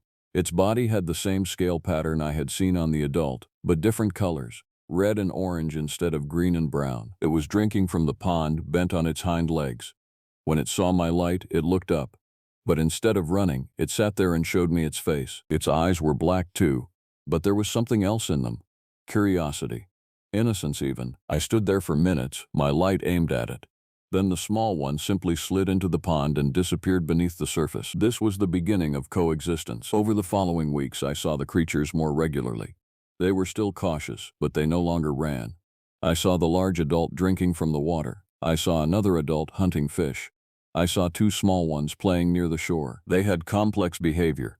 They cleaned themselves using their front limbs, almost like cats. They played with each other, ran, fell, jumped. They looked like a family. I began to understand that James Stevens, the person who appeared at the park, wasn't one of the original creatures. He was one of the inhabitants who was capable of taking human form. Dr. Elise said they could do that they were very wise, that they understand the human world in ways you cannot. Dr. Elise came to check on me every 2 weeks. She took readings from the watch on my wrist. She asked questions. How was the behavior? How often did I see them? Were they getting closer? I told her everything was quiet. It was the truth. After that first night, there had been no attacks. There had been no incidents. Even the tourists hadn't noticed anything. Maybe they knew I was there. Maybe they knew I knew. And maybe they had decided that sharing the park with me was easier than war. In late September, there was an incident. A man came to the park with his young son. They went very deep into the side trails. They shouldn't have gone to that area. There were signs. But they didn't come back out. Michael Brown started an investigation. He sent men. They were searching everywhere. I knew where to look, but I couldn't tell them. After hours, they found the man and the boy. They were taking pictures. They said they were lost. They said they had lost the trail. No one questioned them, but I knew the truth. I saw claw marks near where I found them. I saw marks on the trees, warning marks. The creatures had let them go. They wanted the park to stay private, but they didn't want deaths. Perhaps there was some kind of moral obligation even between species. In October, Robert called. He said it wasn't safe to talk on the phone. He said I needed to visit his house. I went. Robert said, "I've left my job. I submitted my resignation from the department. I can't continue." I said, "Why?" Robert said, "Because Dr. Elise lied to you. We all lied to you. What's happening in your park isn't isolated. They've trapped you. You're a control experiment. They want to know how long it takes before a human accepts the existence of these beings." I said, "I know." Robert said, "You know?" I said, "Yes. I've known from the beginning. I didn't need Dr. Elise to tell me there were boundaries. I knew the creatures were testing me. I knew there was more than one wearing human skin. I can see it in their eyes, the way they move. They're not like us." Robert sat down. He said, "Why didn't you say anything?" I said, "Because I was chosen for this. Deep in my soul, I knew this would happen. I asked for it to happen. I came here because something inside me knew that humanity was not alone. I knew that we had to coexist." Now, in November, everything is different. Not just the park. The government is moving slowly. There are new teams, there are new programs, there are new instructions on how to manage sensitive areas. I'm still a park ranger. I still do night patrols, but the patrols aren't about searching for threats. They're about observing, about understanding. Every night, I see the creatures. Every night, we get a little closer. Not physical contact, but contact of some kind. Mental, spiritual contact. A small one with red and orange colors now approaches without fear. It stands near me while I stand there, my light aimed. I saw something in its eyes. Something that says I am one of them now. Not literally, but one of them. A guardian. Last night, the large one came. The one I saw first at the pond. It sat across from me about 5 meters away. We looked at each other. I said, "I will protect you. You don't have to worry." It didn't respond. But I know it understood. I know it heard me. I gave my whole life searching for a place where I belonged. I spent many years in the park, alone, trembling, frightened. But now, finally, I understand why. I'm here to guard them. I'm here to protect their secret. I'm here to be one of the line between their world and the human world. Some people search for meaning in religion. Some people search for meaning in family. I found meaning in a place I never expected to look. In darkness, in secrecy, in accepting the existence of something we don't understand. And every night, as I walk through the park with my flashlight and see the shapes moving between the trees, I feel a peace I've never felt before. This was the last night of fear. Every night from now on will be a night I guard the secret. A night when I am more than myself. I am James Smith. I am a park ranger. And I am guardian of the secret that will change the world someday, when the world is ready. But that day has not yet come.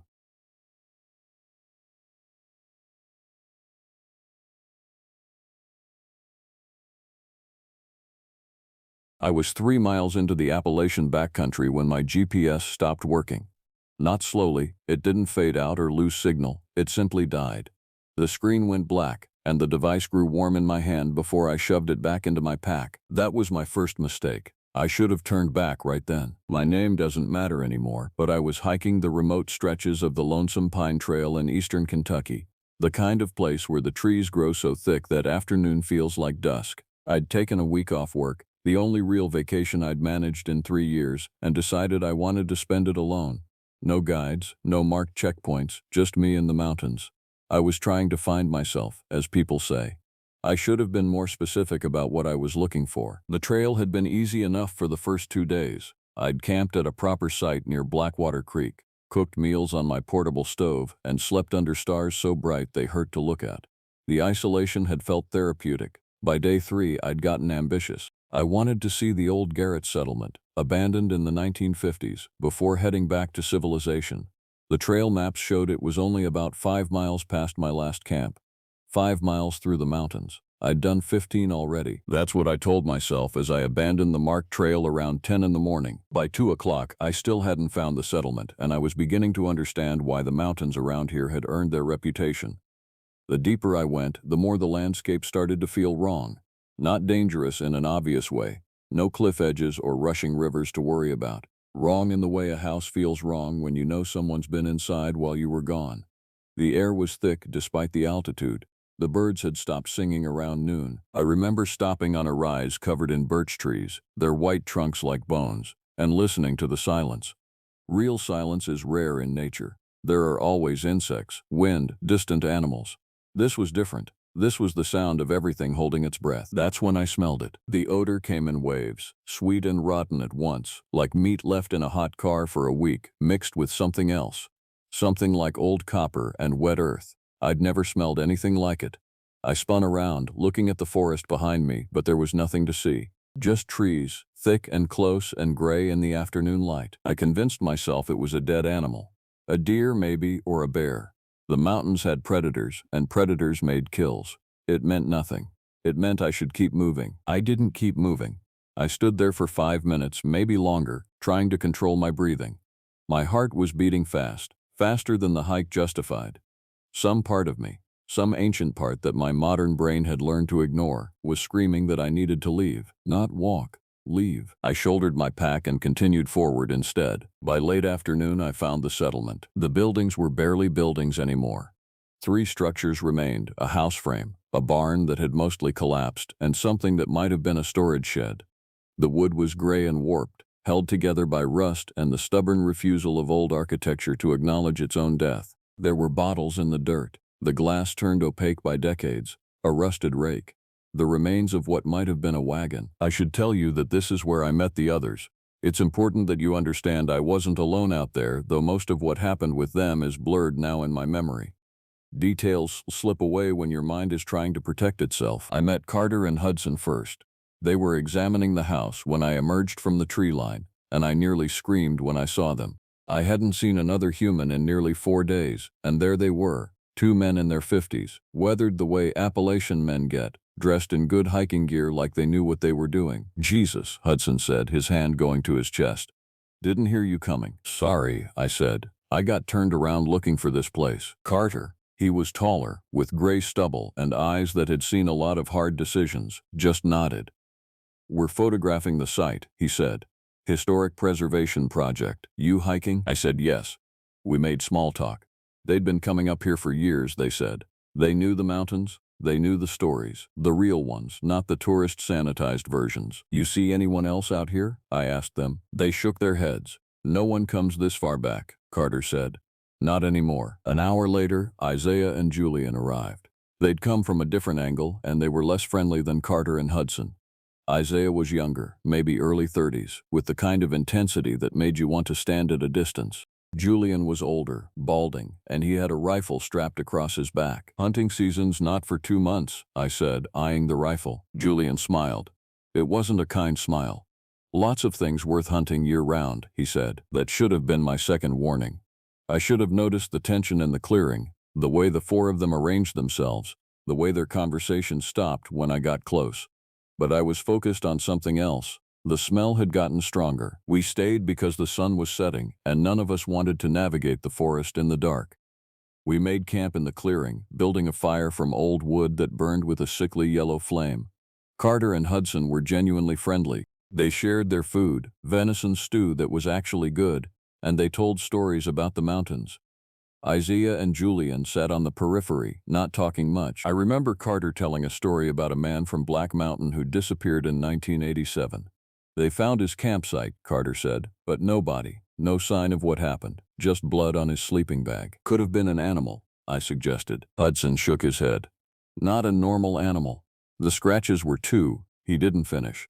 Carter cut him off with a look. Around midnight, I heard it. The sound came from the dark forest beyond our fire's light. It wasn't quite a howl, and it wasn't quite a scream. It was something in between, a high, broken sound that made every animal instinct in my body scream to run. The fire went quiet. Carter's fork stopped halfway to his mouth. "What the hell was that?" I whispered. Julian stood up slowly. He chambered a round into his rifle, and the sound was the loudest thing in the world. Could be a cougar, Carter said quietly. We get them sometimes, mountain lions, but his voice said he didn't believe it. His voice said he knew exactly what that sound was, and it wasn't a cougar. The sound came again, closer now. And this time, underneath it, I heard something worse. Footsteps. Heavy, deliberate footsteps in the forest. More than one set of feet. Too many feet. Inside, Hudson said quietly. He nodded toward the house frame. It wasn't much, just 3 walls of rotting wood, but it was something. Everyone inside. Now, we huddled inside the house frame, and the footsteps got closer. I could see them now at the edge of our fire's light. At first, I thought there were 3 of them. Later, I realized there might have been more. The darkness made it hard to count, shadows layering over shadows. They were tall, not human tall. Human tall is limited. This was something else. The smell hit us like a physical thing. That same sweet rotten copper smell I'd encountered earlier, but so strong now that my eyes watered. One of the things made that sound again. The broken wail that seemed to come from a throat that wasn't shaped right for making any kind of sound. Don't move, Isaiah said. He was pointing the rifle, though I couldn't understand how he was staying steady. His hands were shaking. Don't even breathe loud. Julian started praying. Actually praying, quiet whispered Hail Marys. I wanted to tell him it wouldn't help, but I couldn't move my mouth. The creatures, and they were creatures, not animals, not things that fit into any category that made sense, circled our fire. They didn't attack. They didn't seem interested in us at all. They were focused on something else. They'd come back to the clearing, and they were looking for something. One of them moved into the light properly for just a moment, and I'll spend the rest of my life trying to unsee what I saw. The shape was wrong. Too tall, yes, but that was just the beginning. The proportions were all incorrect. The limbs were too long, and there was something about the joints that suggested they bent in ways that limbs shouldn't bend. The face, God, the face. It had a face, but a face like an anatomically incorrect nightmare. The features were there, but they were distributed in ways that made my brain hurt trying to process. It had teeth, too many teeth. A smell came off it like an open wound, like something dying very slowly from the inside out. It's looking for her, Hudson whispered. What? I was barely able to form the word. That's why they're here. They're looking for... That's when things stopped being survival and started being murder. The creature nearest to us screamed again, and the sound was rage. It had found something, not us, something else.